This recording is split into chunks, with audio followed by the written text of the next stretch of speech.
Hello and welcome to the conversation with Eleesa. I have my guest today. Would you please introduce yourself? I am Anthony Harden. First of all, thank you for having me on your podcast here.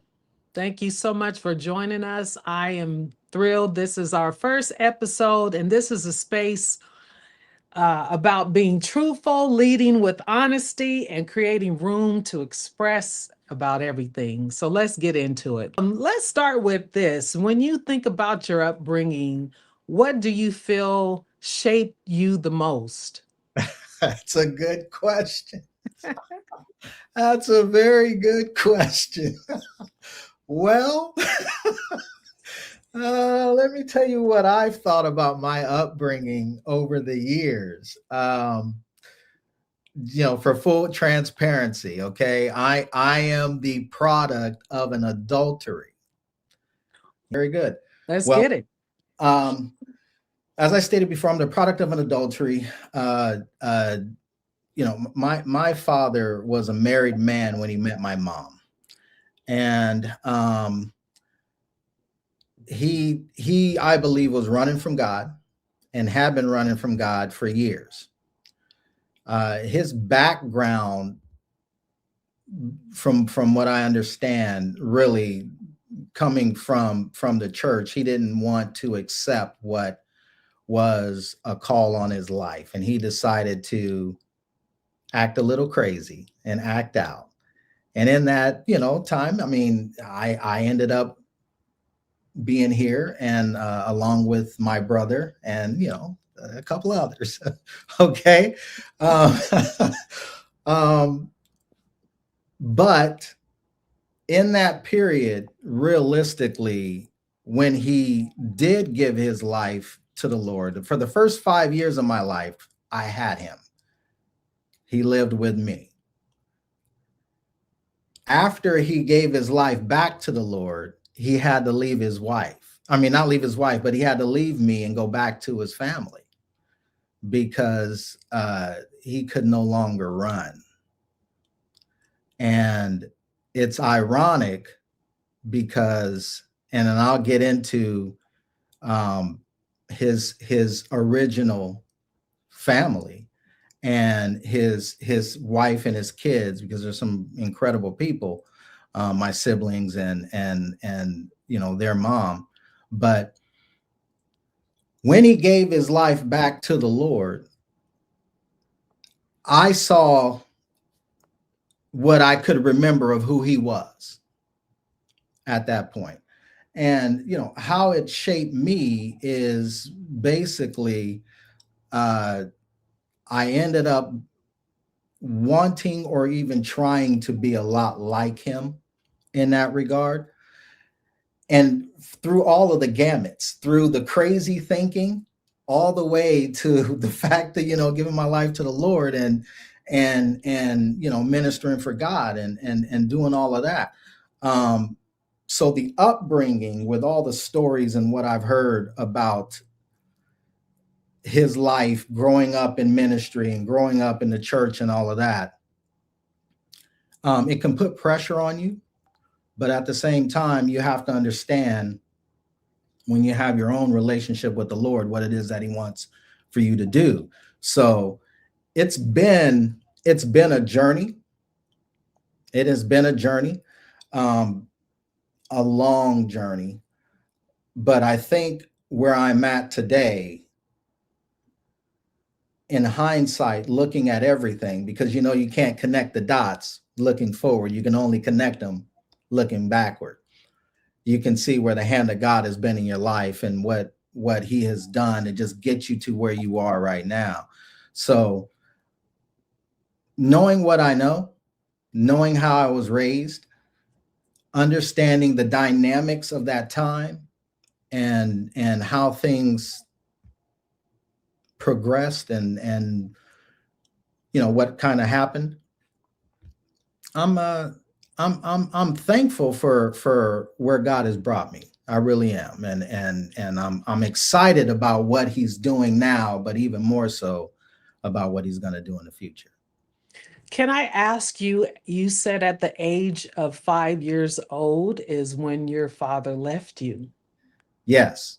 Can you just elaborate on how you felt, if you can recall that Honestly, feeling? I don't really recall or even know what it felt like because I saw him every day of my life after that. Right? I mean, he would come and see me and my brother every day before he went to work and before he went home. Every day. And we knew that he wasn't living there, but we saw him every day.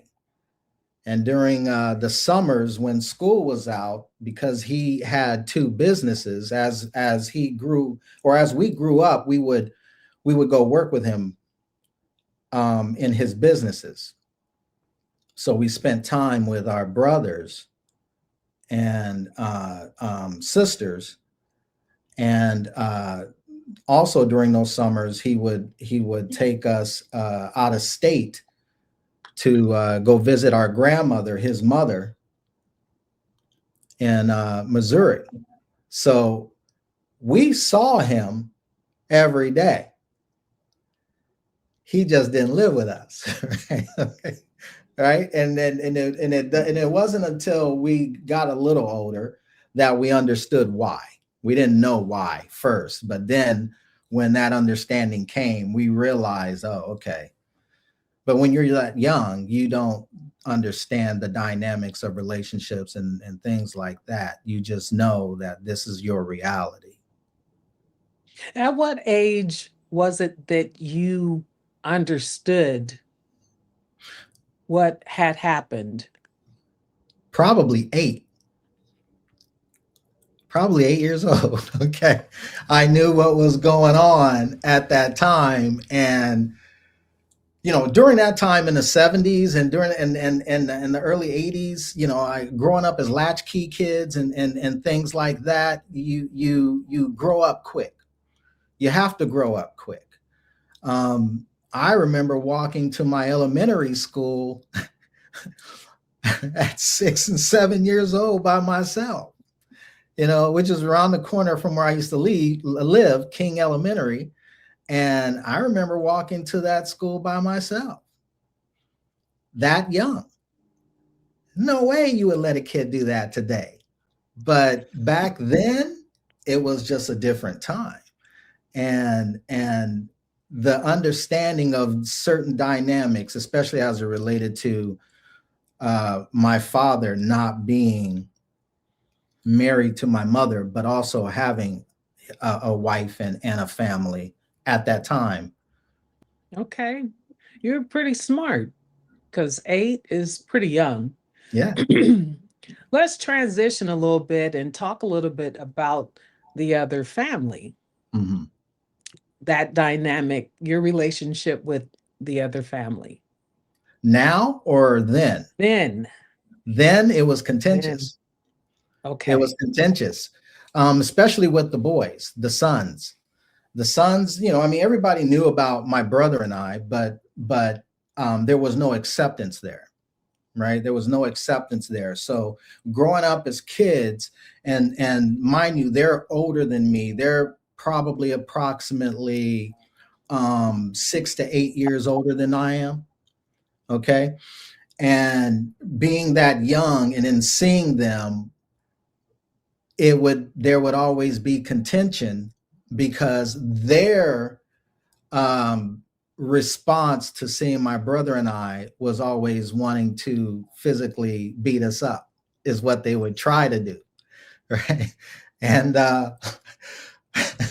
which is funny to think about now because um, we all have our father's DNA, right? And those moments were funny because my brother and I would always talk to our dad about that, and he would say, "Don't worry about that. They're never gonna do it." So even if they would try, they know better, right? Okay, so they would never do it. But growing up, there was contention.